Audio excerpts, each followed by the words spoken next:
and when I do talk with students who transfer in and who are considering, and even freshmen who come to Concordia, and they say, what can I do with a comm major? You know, this is an area that interests me, but I'm just not sure what kind of job I can get.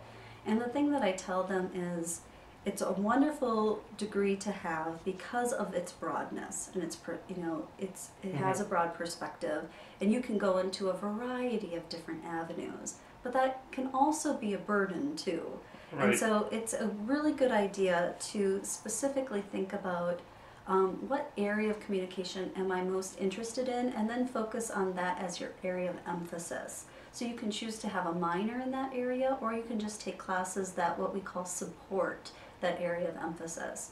So some people call them tracks. They're not required in our major, but they're definitely something that can add, or I don't know if the best word is to say kind of boost your degree a little bit, but Right. it shows a different area of focus that someone with a general communication studies major may not have. It kind of singles you out when you are applying for jobs, saying, hey, I've taken X number of courses in social media, so I may not be a full expert on it, but it is an area of emphasis of mine where I can go in that direction now.